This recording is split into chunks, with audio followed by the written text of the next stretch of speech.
Right. Hi, everybody, and welcome to today's webinar. It's really nice to have you all with us for what I think is now the third or fourth in our series with Kieran. This one in particular is going to be focusing on the principles of animation and how it applies to UX. And Kieran's going to take us through that. It's the start of a series on animation, so our next few webinars are going to work on this theme. But before I hand over to Kieran and let him get started on that, just a couple of things from me. For those who haven't yet met me, my name is Mandy. I'm part of the Designlab team, and I'm really here to answer any questions that you've got about Designlab in particular. Kieran is our mentor advocate. He's been mentoring with Designlab for some time, is an expert in the field of UX design, and the reason why we've entered into this relationship with him is that he really has shown consistently great results with the students that he has conducted through Designlab and through UX Academy in particular.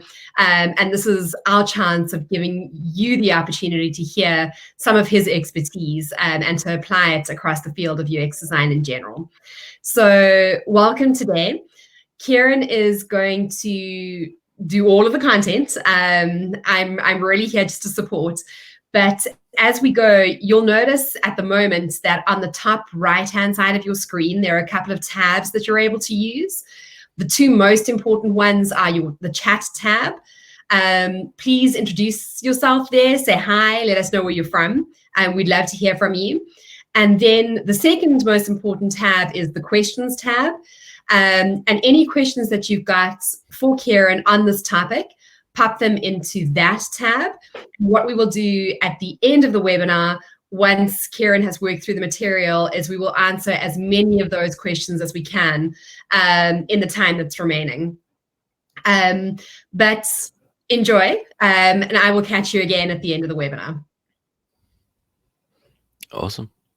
Thanks, Mandy. All right, well, let's get started. I'm going to first jump into Chrome and jump right in. So let me just set that up, and then hopefully everybody can see that screen.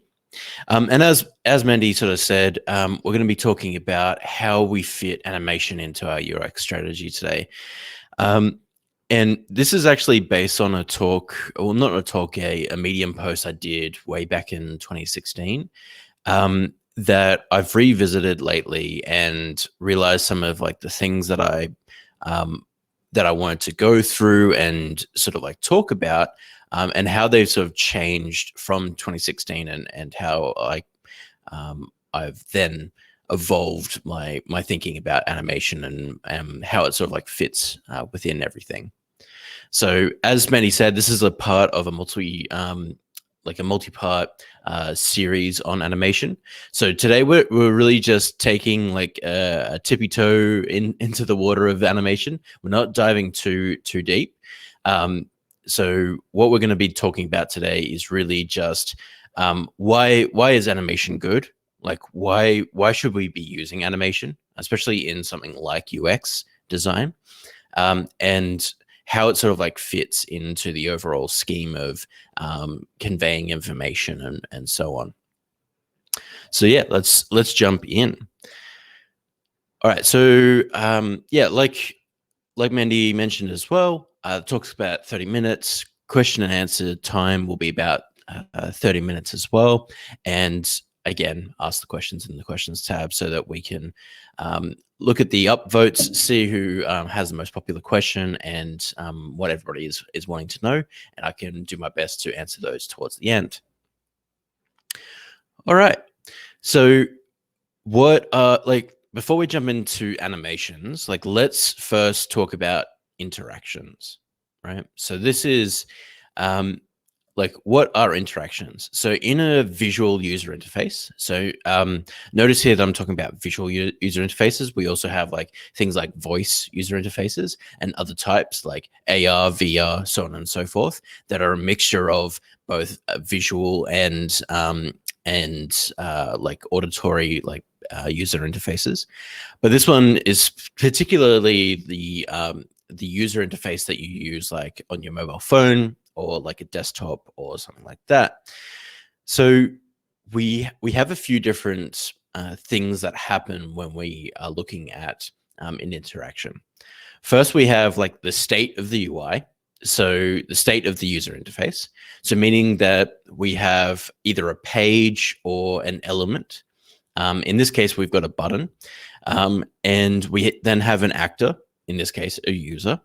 And then we have triggers. So a user can do multiple different types of triggers. So you have touches, hovers, clicks, drags, pinch to zoom, pan, like whatever it may be. And then there's some sort of visual feedback as to what the user is doing.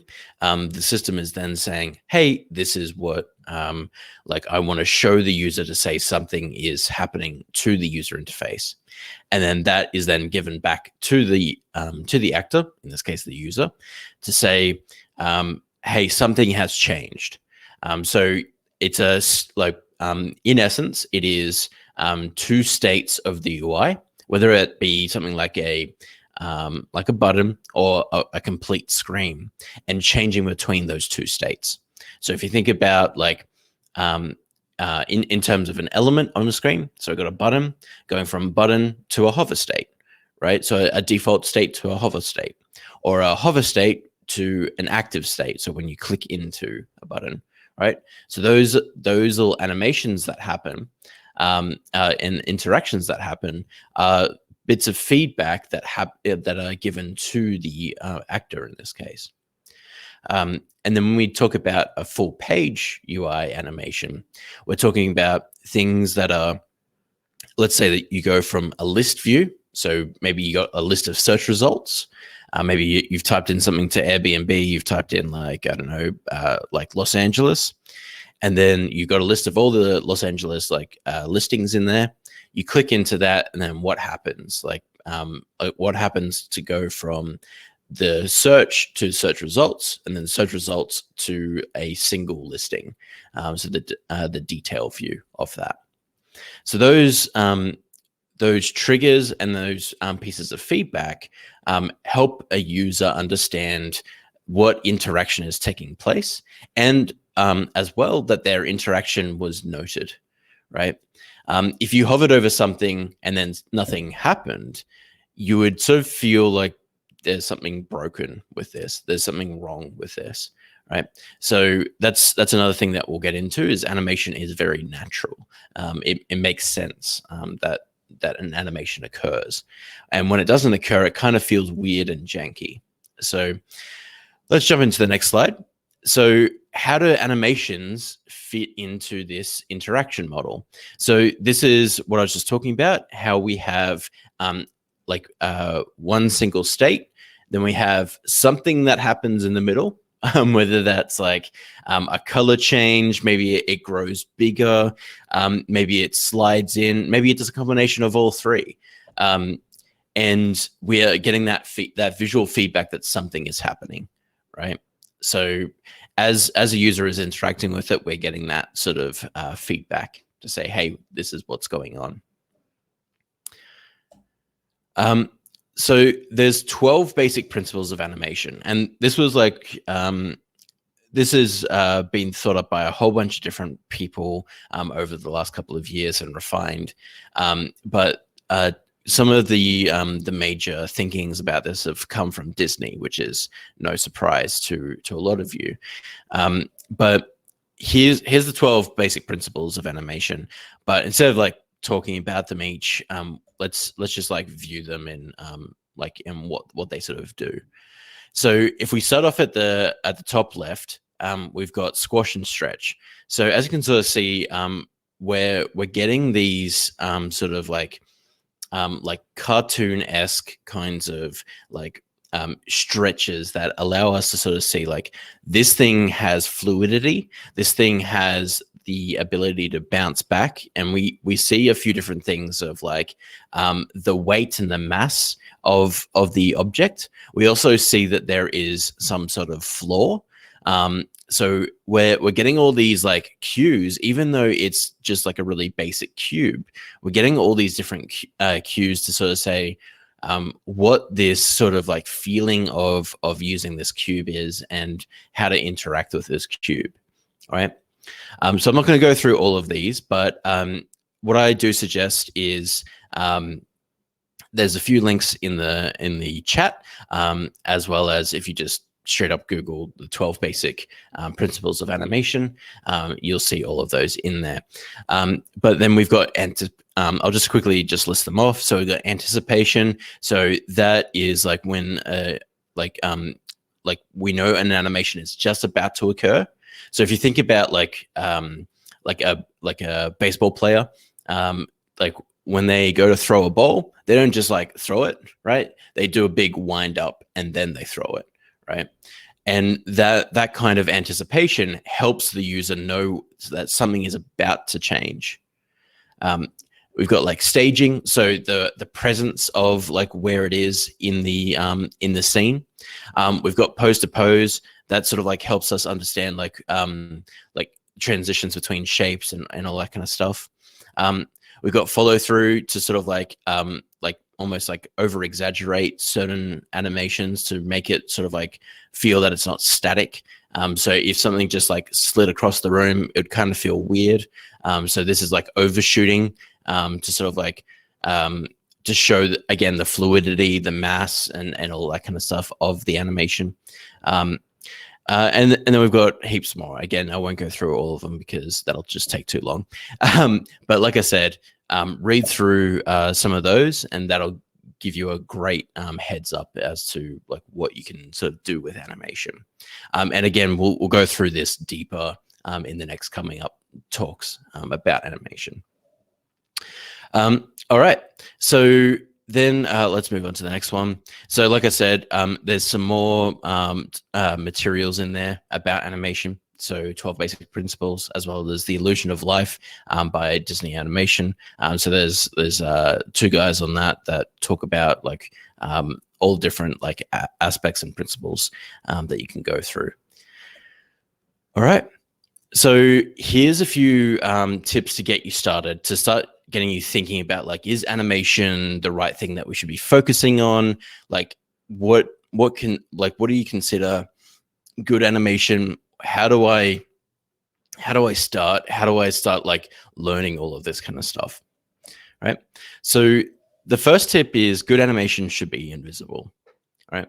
So this is one of those things where you may have heard this about design, like good design is invisible, right? It's the same sort of thing as animation.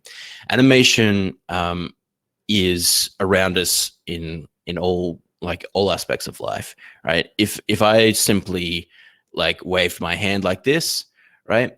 There's so many different parts of animation that are going on that is happening. So I'm not simply just going going from left-hand side to the right-hand side, and then it automatically is like going in between. There's some easing happening. So it's like slowing down as I go towards one extreme, and then it's again speeding up and then slowing down to go to the other extreme. And then as you'll notice as well, like my hand isn't like perfectly rigid as well. So I'm not doing this, right? Like my wrist is has some rigging to it. So this allows me to like have more of a natural sort of wave there. And also my elbow articulation as well allows it to sort of like have that arc, which is one of the 12 principles of animation.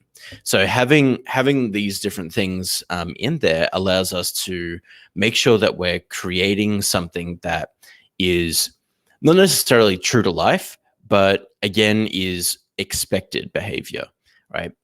If something just like appeared, it's kind of weird. Nothing really just appears in real life. It at least like comes from the shadows or comes around a corner or something like that. Nothing just simply appears, unless, yeah, there's something that I don't know about out there. So too much change in a user interface can cause a user to feel disoriented and confused. So what I mean by that is there are like places in a user interface that make it so that if you were to go from one screen to another screen, and you had no indication of where the user was previously, so like no back button, no anything, we won't have any like visual cues as to where we're going next, right? And this is what animation helps us do, is understand changes in an interface so that we're not like struck by it and go, what was that? Like, I have no idea what just happened, right? So this can allow us to understand what's going on in an interface and give us that next dimension, that dimension of time. Time gives us allows us to understand a past, present, and future of a component or of a screen, for that matter, and allows us to understand like what has happened to that, what could what is happening, and potentially what could happen based on previous experience with other parts of the app or other parts of the interface. And that allows us to understand, better understand what's going to happen.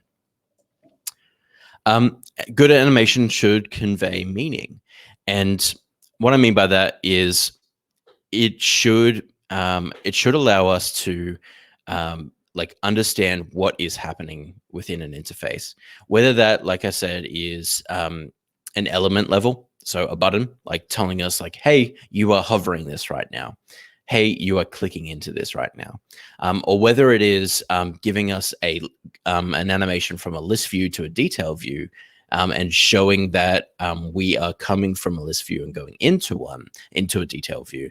That allows us to understand that this is a lot of stuff that this is giving us the opportunity to understand where this piece of information came from and understand the hierarchy of the app, and naturally do that without it's showing, not telling. So it's allowing us to see that it's part of the hierarchy without necessarily saying this is part of the hierarchy. So yeah. It should also, like I said, help a user understand the past, present, and future of the things we are interacting with.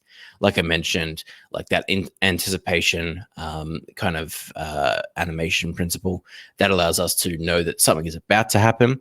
And as I said, through consistency, we can understand what's going on. Good animation is not trivial, and is not a novelty. So this animation shouldn't be something that you just slap on at the end and hope for the best. It's something that you sort of have to think about as you're creating a UI. It has to be something that you're thinking about, like what you're doing as you're doing it. You can't just simply come through and create that. Especially if you're working with developers, they'll want to know that you want to animate all the things before you're jumping in. So just give them a heads up that you're wanting to do that. So make sure to integrate it with your design system and keep its use consistent. So many times I see animations that are like, they have some nice animations, but the metaphor that keeps happening is different every single time. So maybe there's like a transition that goes up, and then it goes up again, like the next one, and then you hit close and then it closes, so it goes back down, which is a nice metaphor that something pops up, you close it, it pops back down. And that kind of thing is nice to sort of see when it's consistent. If I simply clicked a button to open up a modal, and then it just when I click X and then it disappeared into thin air, that would be inconsistent. That would make me go, oh, that person only thought about half the animation that's on the page. So yeah, make sure that you're keeping it consistent. You're keeping the metaphor going throughout. The last one is good animation is accessible. So what I mean by that is that when you're working with developers, make sure that you're able to use it, but also be able to disable it at any time. So if you're using iOS, and I think Android has this as well, you can disable like motion in there, because there are some people that have photosensitivity or motion sickness that you need to like be aware of, and make sure that you're not just flying everything everywhere and then having like strobing effects and all that kind of stuff. You don't want to you don't want to cause people to have any kind of adverse reaction to using your site, your app, user interface. So that's something to be aware of, and make sure that you do have that that option to gracefully remove the animations for people that suffer from those conditions. All right. So that one was quite short, but we wanted to just give you a quick overview of like animations and how they can sort of like be effective. The next one is going to be in talking about a lot about what we can actually then do with animations. And so it's going to be a lot more like seeing examples, seeing how to actually create them in different tools. But really, I wanted to get you to sort of like start thinking about animations and how I can add those to my prototypes. How do I add them to my apps? How do I add them to different parts that I can start doing this in my everyday Figma or Sketch, and get that going. So yeah, let's jump into the Q&A. Great, thanks, Kieran. I think the most upvoted question is from Olga, and it is, I would like to see some examples of the hierarchy discussion that overall felt a little bit abstract. Mm-hmm. Yeah, so the thing with that is that it's trying to give us like that little bit of like understanding of like what is going on in a page. So what I'll do is I'll do that in the next one, where I'll dive deep into how do we like convey that meaning, how do we convey that hierarchy, and how do we do that kind of thing. So I can show you a few examples. Like I might even just bring up my old medium.com and go through some of those in there. So let me grab that up and just talk amongst yourselves while I get this up and running. So Kieran Black, let's go into that one. All right.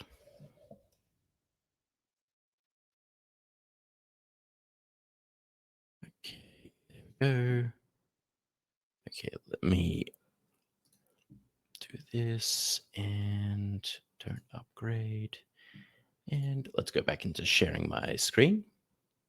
And let's go into that Chrome tab and go into my Medium post here. All right. So in terms of hierarchy, it's things like this. So when we've got like a list of items, and then we're able to go into like understanding where we have a list of items and then going into a detailed view of that. So in this case, we have like a list. So we have a list of items. So bread, milk, so on and so forth. And then when I click into bread, it's then showing me the hierarchy of where I am in the app by giving me sense of place from where I came from and where I'm going, as well as it's giving me obviously the hierarchy of the navigation at the top there. So by showing that we're coming from this bread section, this bread list item into a bread detail view, we're sort of seeing the hierarchy of like drilling in, essentially. Like how do we actually get into that further? Another link I like to get people to look at is this. I'm not sharing it on that link. So let's go to transitional interfaces. Transitional interfaces. Medium.com, and I'll send you that in the chat as well. So I'll copy and paste that in there. Let me put this in the chat so everybody can sort of see that and use that later on, as well as you can then just search for anything else that you can sort of like hear along here. So let's so this is sort of like what I was sort of talking about before. It's like inserting an item into an item list. We could simply just add the item in, and that could be it, right?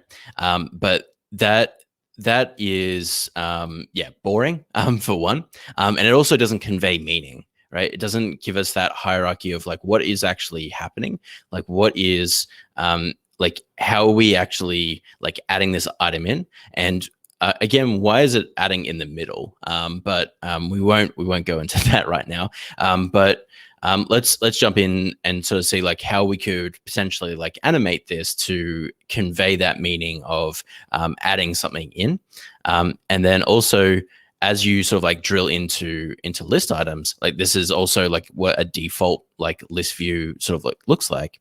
And again, it's not bad, but it doesn't really convey the same sort of like hierarchy of what's going on.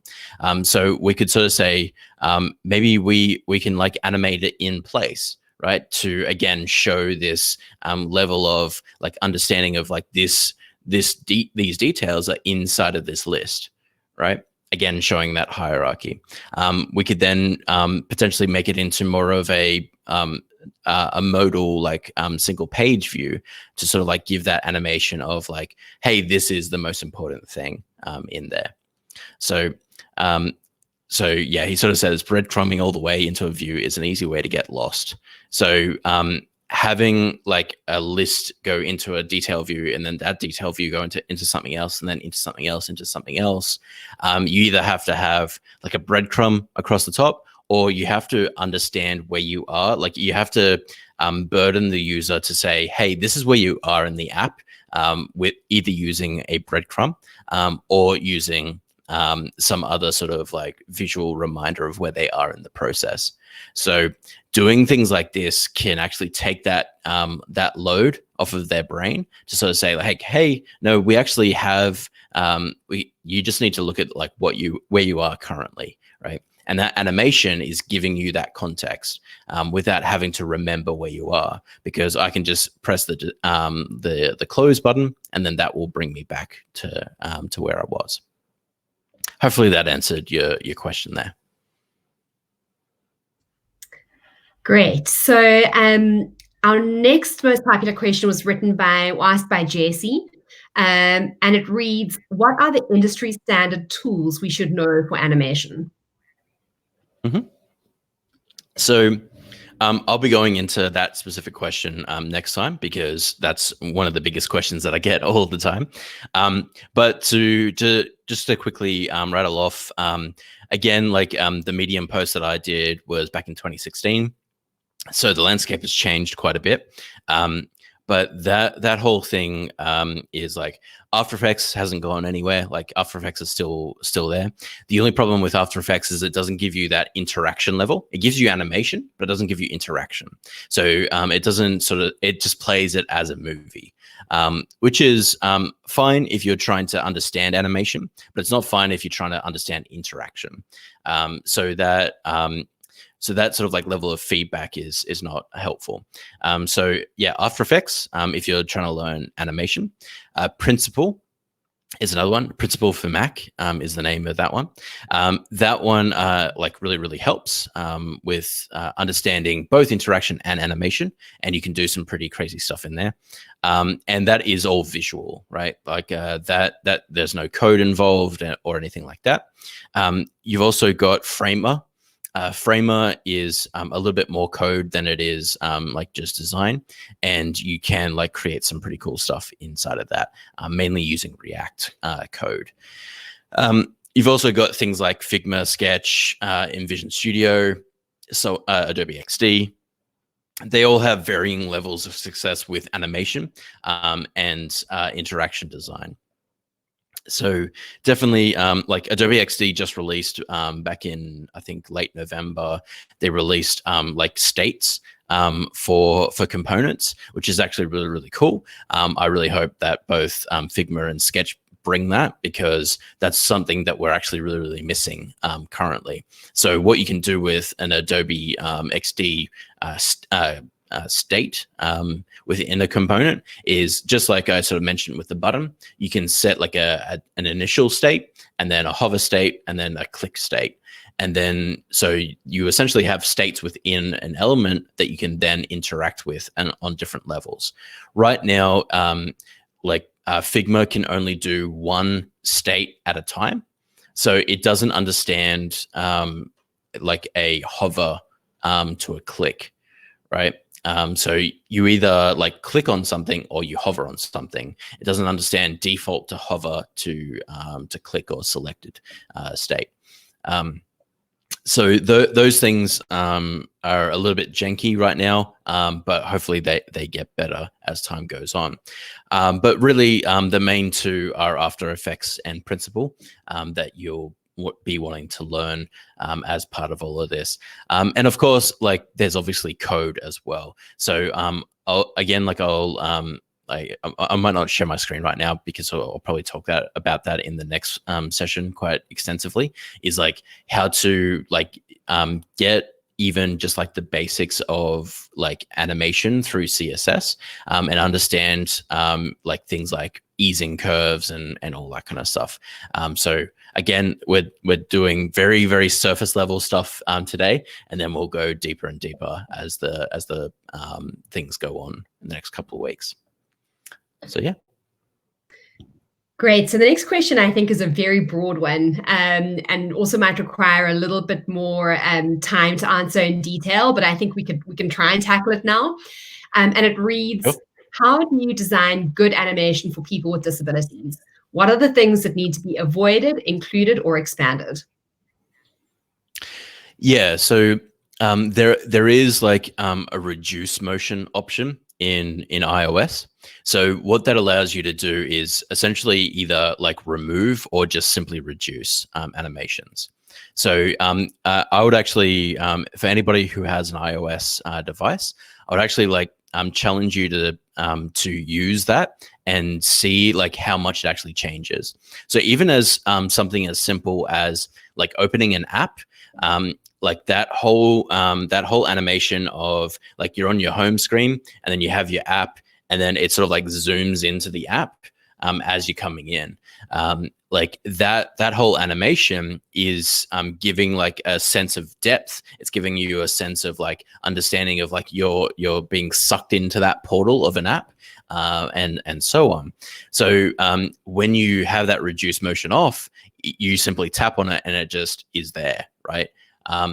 And that kind of thing can be jarring to most users, but it also can be one of those things where it's a preference. Like I want it to like I want to be able to not either wait for the animation or like this actually makes me feel uneasy, like zooming in and zooming out like that. So whenever I'm sort of like thinking about it, I'm more like I'm on more of the side of let's figure out a way to make it just remove the animation completely, right? Because that way it's not a huge thing. That's more about like what I would call like a screen to screen animation. So that's when you're sort of like zooming in, zooming out. That's when you're sort of like making a lot of changes at once to give the user place. That kind of uneasiness can trigger some things, as well as like photosensitivity. Like I don't know if you've ever seen the All of the Lights, like Kanye West song, like the video for that. That is intense, and anybody that has any sort of photosensitivity should not watch that. So please don't, because it will make you ill and potentially cause seizures. So there are, I've even have some people in my life that can't drive because of photosensitivity.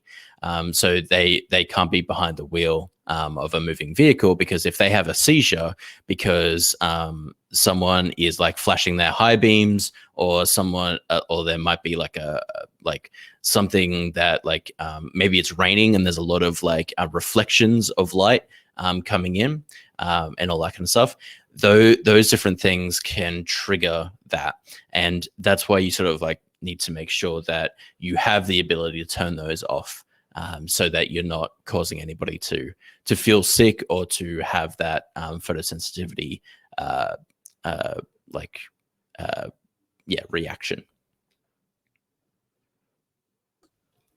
Awesome. Our next question is, which apps or websites that utilize animations would you consider having the biggest positive impact on the user experience? On the other side, would love to hear about the opposite and the user experiencing a negative experience. Yeah, the problem is that animation is still thought as a secondary thing. So it's really hard to actually find really good animations. But what I would actually, again, get you to do is have a look at a few sites like on awards, and I'll chuck that into the chat. Awards with 3Ws .com. That they have like a lot of sites that have a lot of animations, and if you're looking for like inspiration to sort of like get you feeling about like how should I go about this animation and all that kind of stuff, like awards is a really great site, because they tend to look at sites that have just a lot going on. One that immediately comes to mind is the Clear app. Like this was like something that was really big a couple of years ago, and it's not really a thing anymore, which is a little bit of a shame. Like it's still around, it's still there. I'm just gonna copy and paste it into the chat as well, and there we go. But that really sort of like conveyed meaning. That made me understand like where things were coming in from, where things were going when I deleted something, when I slide to delete, like slide to add, pinch to create a list within a list, like a list item within a list, so on and so forth. It allowed me to like understand place, understand the hierarchy, understand where this was going, and so on. So the other one that I would sort of suggest is what is the name of that? Sorry, I can't remember the name of the design patterns site that I go to all the time, which is really annoying. Inspiration sites.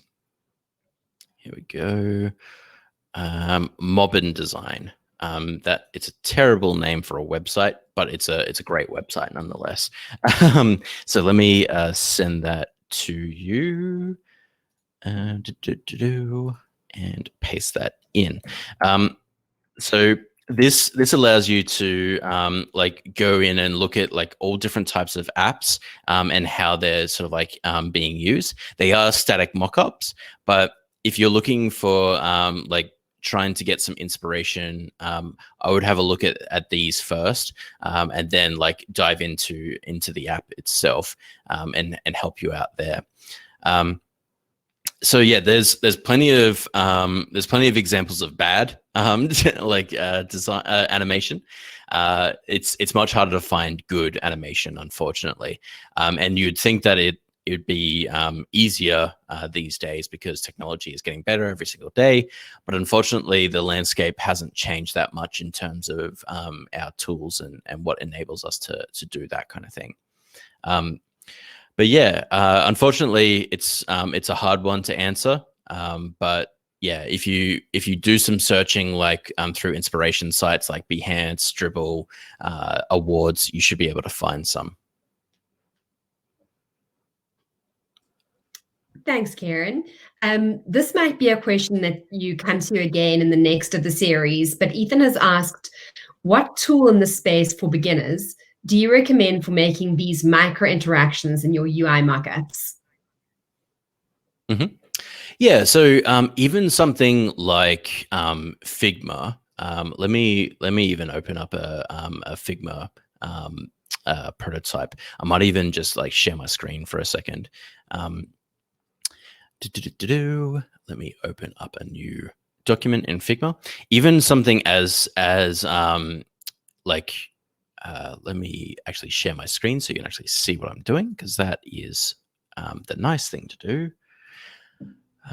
Let's go actions and enable share screen, application window, and then go to Figma. There we go, share. Hopefully you can see my Figma screen. Shout out if you can't.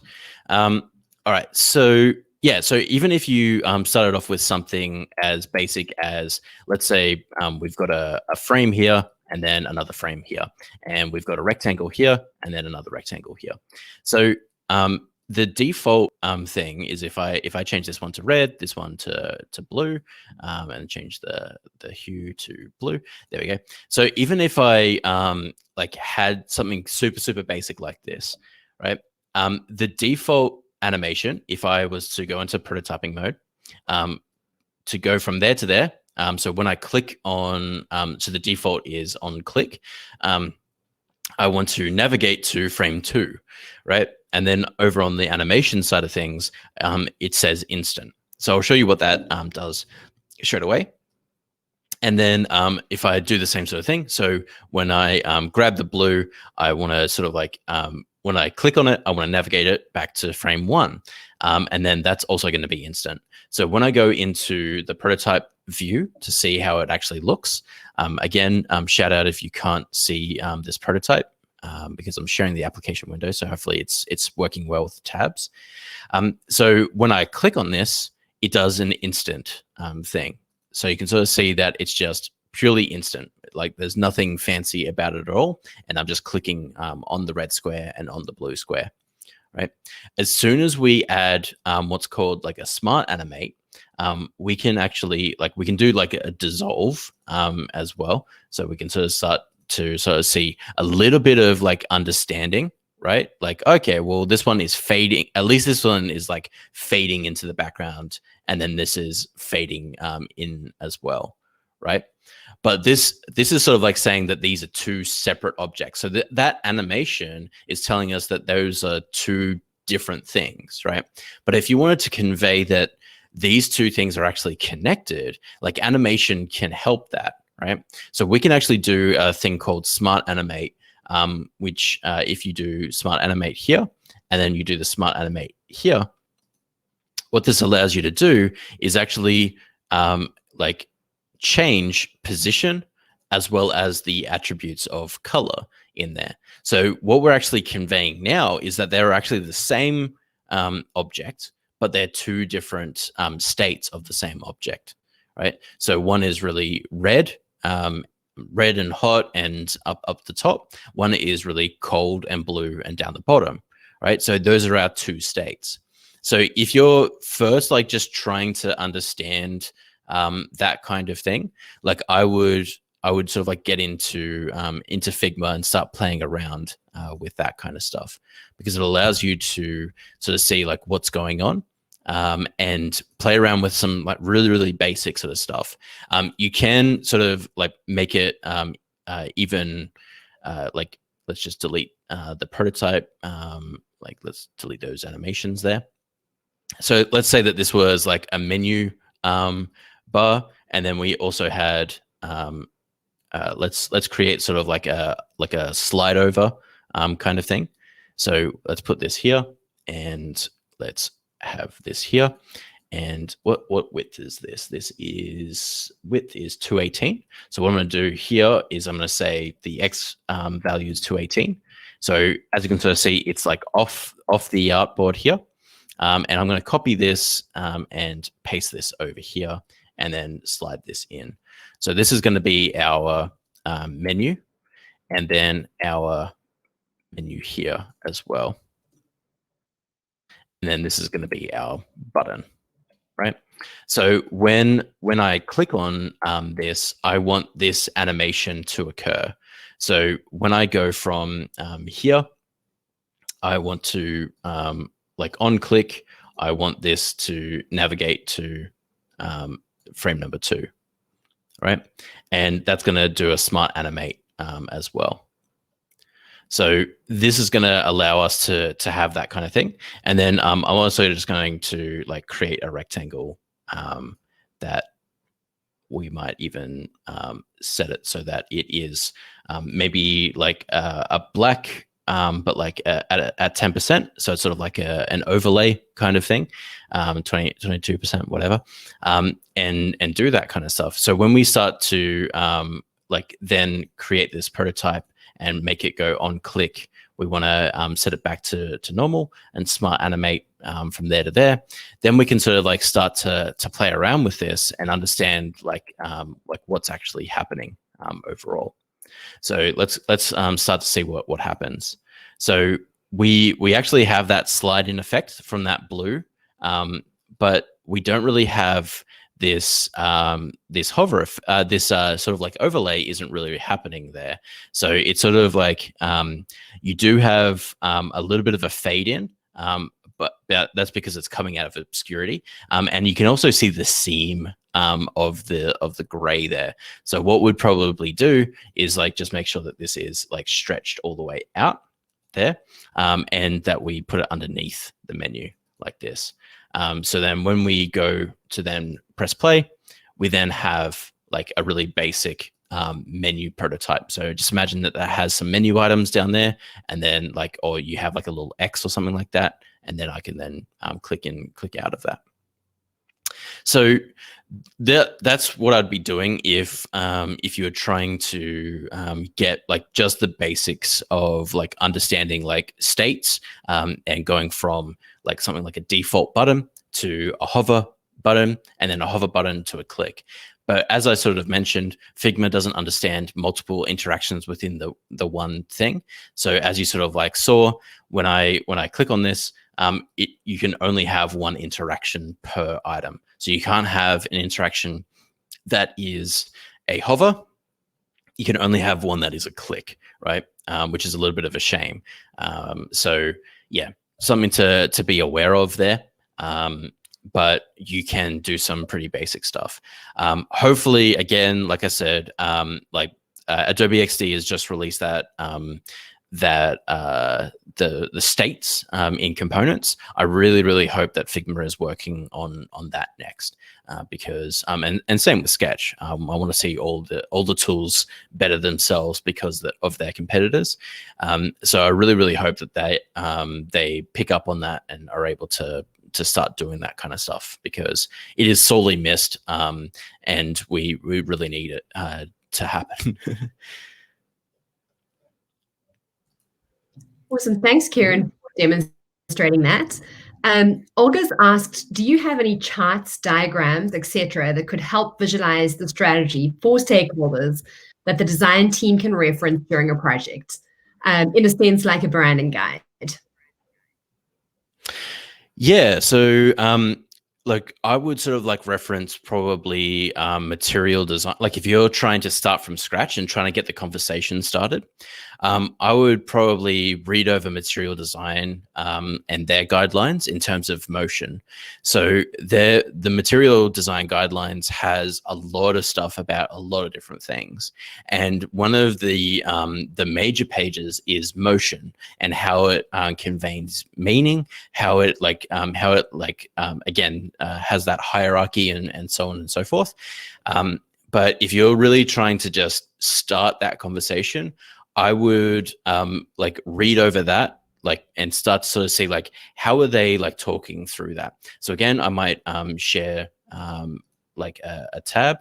So let's go to the new tab here. Sure. And what I'm going to do is let's go to material IO animation. Well, I think they call it motion. So they have a whole bunch of different principles that they have. So then they have the hierarchy, the brand expression, feedback and status, and user education. So those are like the main things that they have inside of there. So so this isn't the principles of animations, it's their principles of using animation in UI design.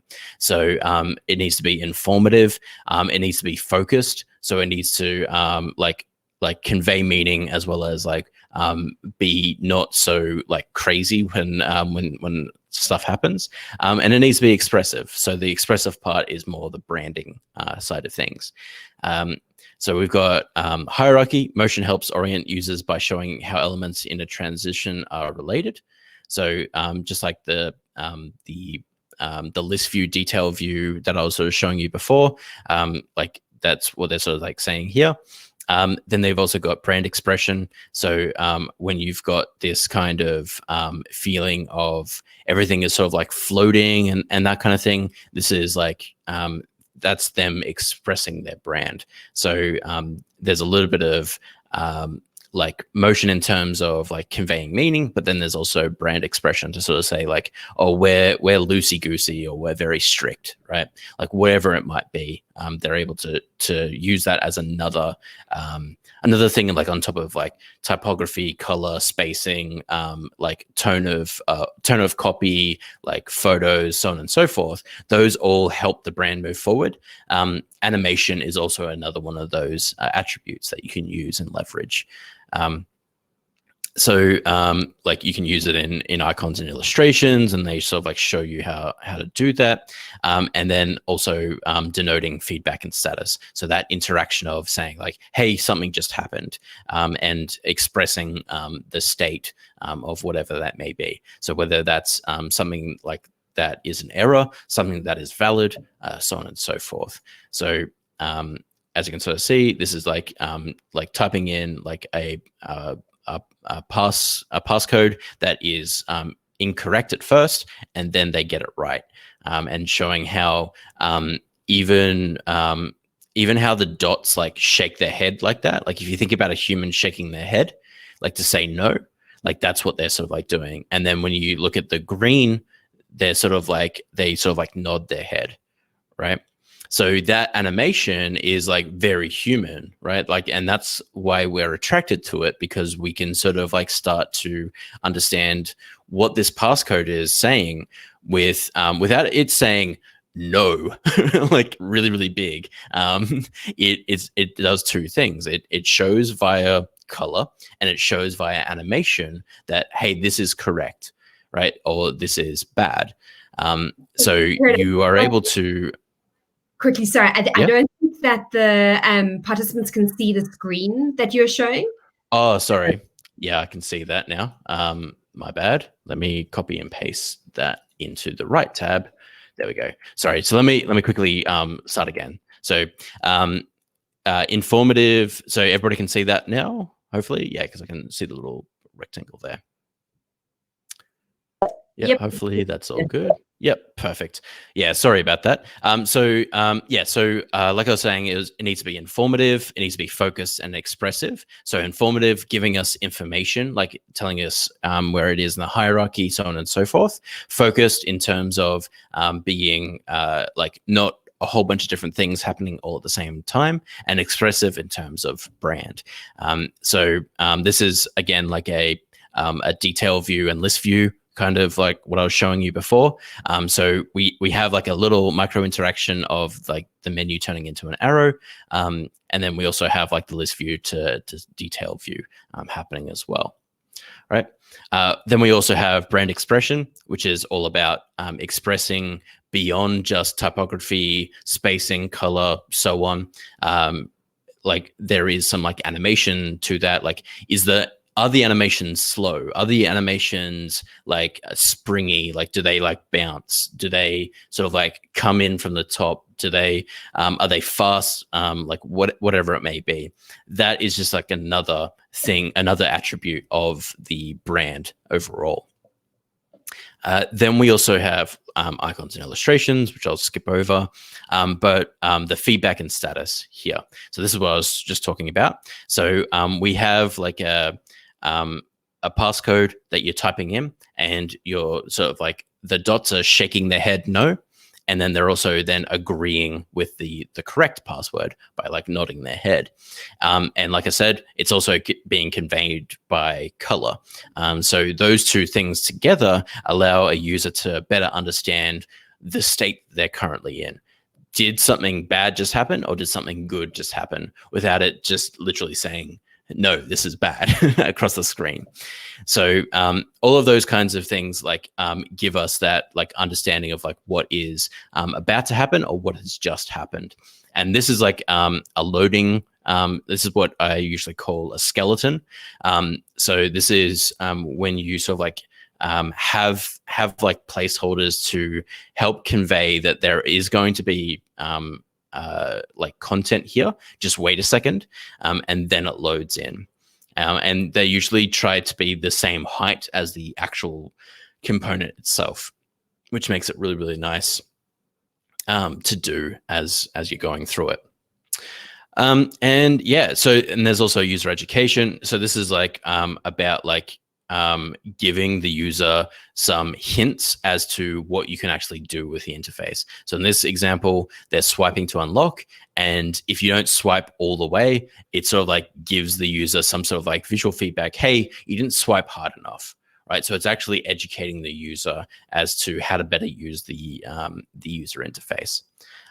Then we've also got this one here, which is like adding something to the cart, which is a nice little animation to sort of say like, hey, you've just added something to the cart. And it's again, it's using that metaphor of literally adding something to the cart, right? If you think about like throwing a cereal box into the shopping cart, like that allows you to, again, like sort of like feel like that's the real thing. And it's even got that like arc of animation, like of like almost like throwing it in.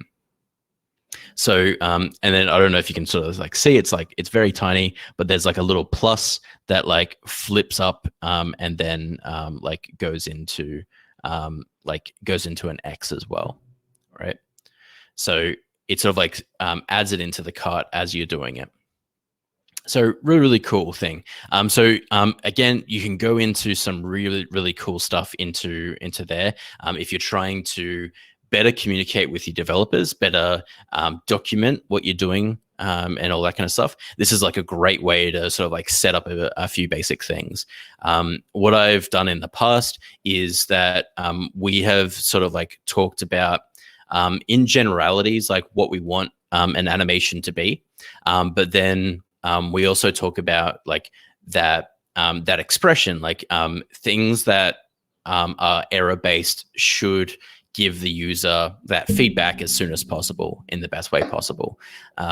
So you've also got things like the motion system that they go through and all kinds of different things inside of here. So you've also got speed and choreography and customization. So again, all of this is like really, really cool. Like this is actually like a beta that they're doing in the upcoming version of Android. And they're trying to essentially give it so that there are some like transition patterns that you can use by default. So it's the default isn't like instant. The default is like, oh, maybe you want this to like from the list view, you want the image to like expand up as you do that. So you're getting, again, that sense of place, a sense of understanding of where you are currently. So yeah, hopefully, I know that was like a pretty long detour, especially because I had to double up the thing. But hopefully that answered your question. But again, we will be diving into that a little bit later on as well. Great, Kieran, thank you. I think that's just about all we have time for today. We hope that all of you will join us in 2 weeks' time at the same time for the next installment in the series where Kieran will dive deeper into the content that we've started to explore today. Before you log off and before you disappear, please don't forget to drop into the chat, as we've done before, any other topics that you would be interested in us exploring in future webinars. But thank you for joining us. It's been great to host you again, and hopefully we do get to see you all in 2 weeks' time. Awesome. Thanks, everybody, and see you in 2 weeks.